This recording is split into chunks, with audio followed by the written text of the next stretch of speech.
everyone, it's Emma and welcome back to my channel. Today we're talking about why I hate grass. That's it. That's the whole video. Not really. We're talking about why we should ditch grass lawns, why they are just a product of colonization, and what we can do to make our lawns more eco-friendly. Because if you didn't know, lawns take up a lot of land area in the United States, and they are a big reason why we are losing our biodiversity. If you don't know what biodiversity is, I have like a 3-part series I made, was it last year? I don't think it was 2020. Pretty confident it was last winter. Those videos will be linked above and below. But in short, grass is water intensive, resource intensive, requires frequent mowing and pesticides, and it's not great. But again, it's what colonialism has led us to use. And I never really had much of a problem with grass. I grew up in the Midwest. We didn't have to water it. We mowed it, but like we didn't really have to manage the grass because grass itself is native to the Midwest, but like chopping it, that's what I hate about it. Anyway, it wasn't until I moved to the desert that I really started to hate grass. And the same goes with golf. I'd never really had a problem with golf till I moved to Las Vegas either. You can check out that video above and below as well. But in short, grass is not a native plant to the desert. If you go outside of Las Vegas, you will never see grass because it doesn't grow here naturally. People brought it here when they started colonizing the desert, and and the rest was history, essentially. Not only is it here, and it's not a native plant, which is bad, but in our HOA, we are required to keep the grass green. And you know what else is happening in Las Vegas, in the desert Southwest in general? A drought. Major drought that's been going on for nearly 25 years. And yeah, it really all comes down to appearance. It makes our neighborhoods look nice.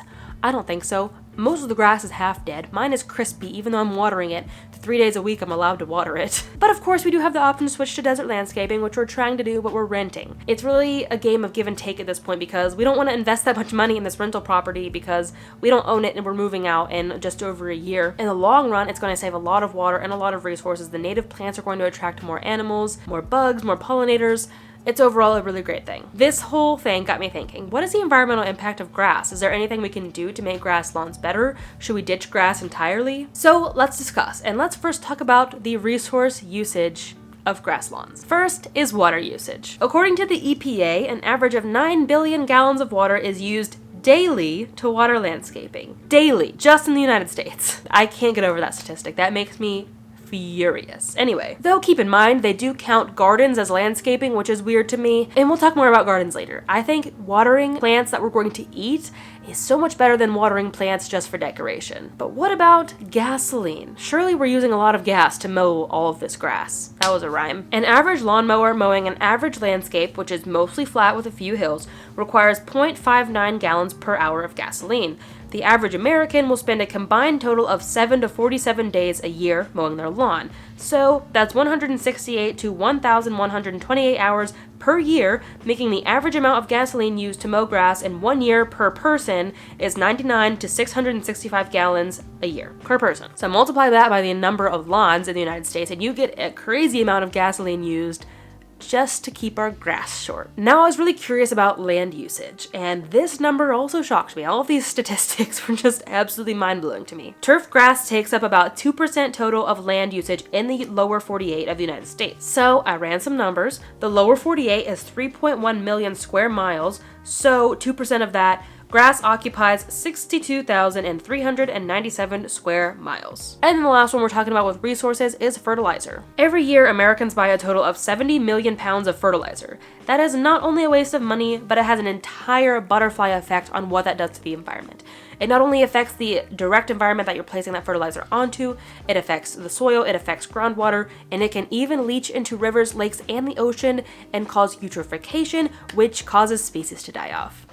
Yeah, it's a domino effect for sure. So why are grass lawns a problem? If these statistics didn't already convince you that you should get rid of your grass lawn, we're going to talk about it a little bit more before we talk about some solutions. First of all, the gasoline usage. If the current gas prices aren't enough to convince you to get rid of your grass lawn so that you don't have to mow it, I don't know what will. Granted, there are some gas-free options, gasoline-free options. You can use an electric mower or a completely zero waste lawnmower. I have one here. I made a TikTok and the reels about it. It requires zero energy, just my own elbow grease. But anyway, let's talk about the cost. How much will that cost you as an individual to mow your lawn per year? Let's say you use somewhere between the average 99 to 665 gallons per year, and then you're buying gas at the average cost of a gallon of gas right now in early June 2022, which is about $5 per gallon, which is very sad. Anyway, if you quit mowing your lawn, doing that math, you could save between $495 and $3,325 per year. And that's not even to mention the emissions. Every gallon of gas burned creates about 8,887 grams of CO2. And then the water usage, again, we already touched on it, and I just want to touch on it again because that number is astounding to me. 9 billion gallons of fresh water that we could be used for drinking or growing food to eat is spent watering grass and other ornamental plants just to look at them. Now, of course, I think lawns are a great place for people to recreate. I think it brings a lot of joy into people sometimes to do their landscaping. And I don't want to take away from that at all. But if you live somewhere where it rains, I really don't think you need to be watering your grass. And like, I really changed my mind on this when I moved to the desert. And I hope I'm doing a good job of portraying how big of an issue this is. But like, water is a precious resource. Even if you live somewhere where water is not scarce, where you're not in a drought, it's still important to conserve it.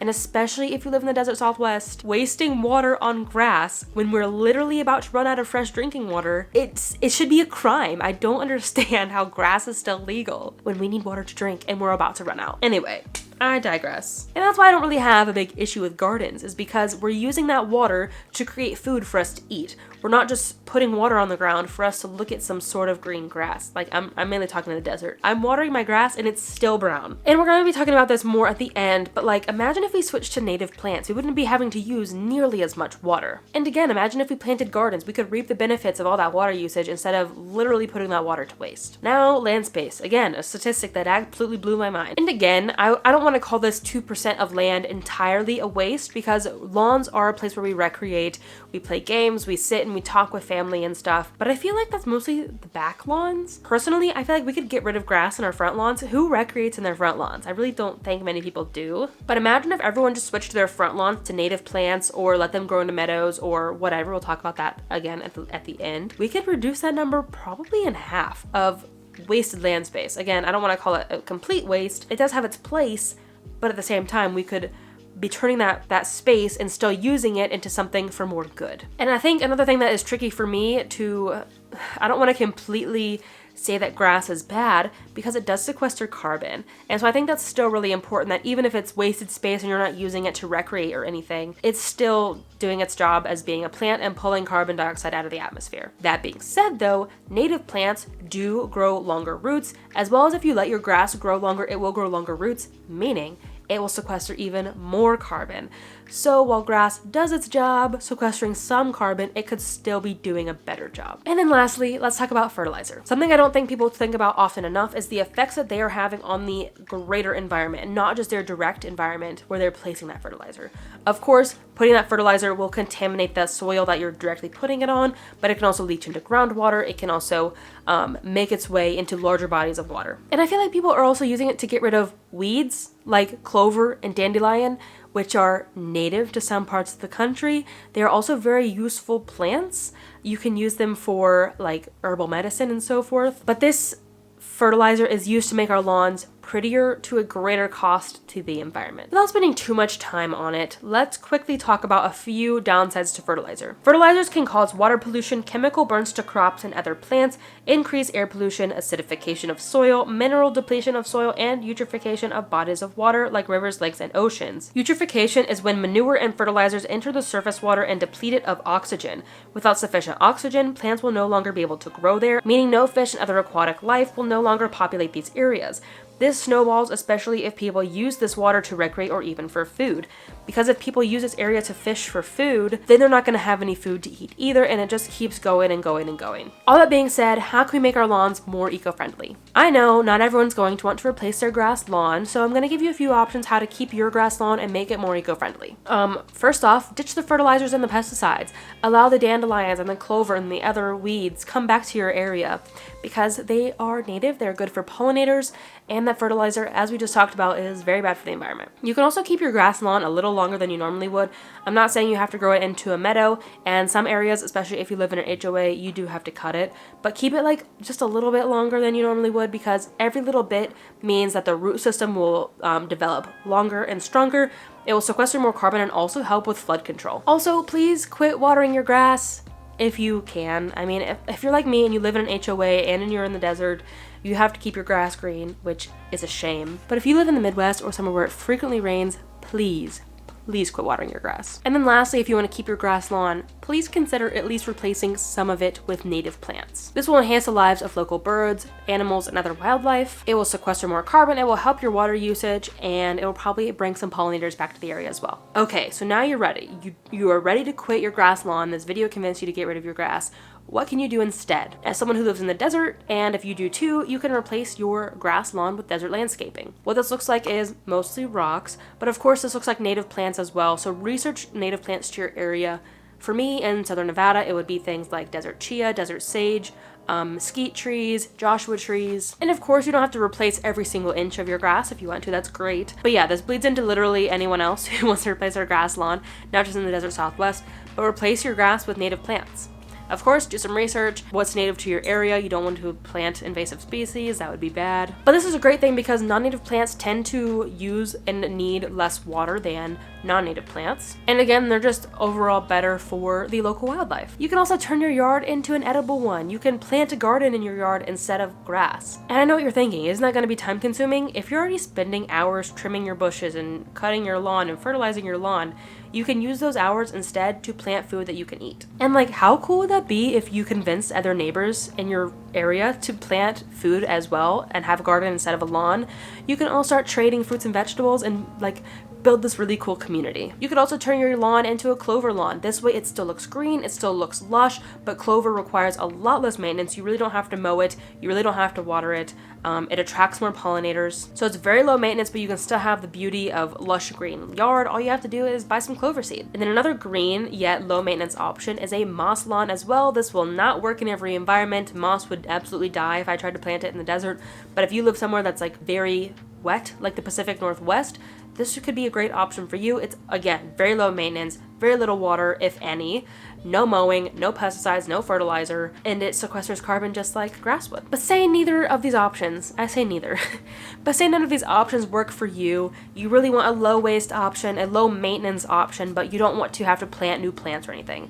What can you do? You can simply let your grass grow into a meadow. Again, like we already talked about, the longer the grass grows, the longer the roots grow, the more carbon it sequesters, the more flood control you'll have. And you could even sprinkle in a few native species here and there as well to enhance this meadow. And then once it's done, you don't have to mow it, you don't have to water it, you don't have to fertilize it.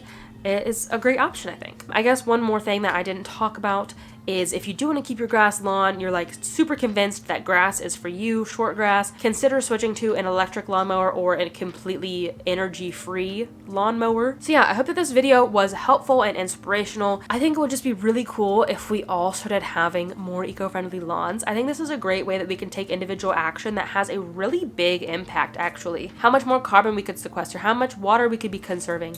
It really has a big impact, and especially if we all did this, I think that would be really cool. And of course, this isn't feasible for everyone, so do what you can, and let me know if there's any more ideas down below.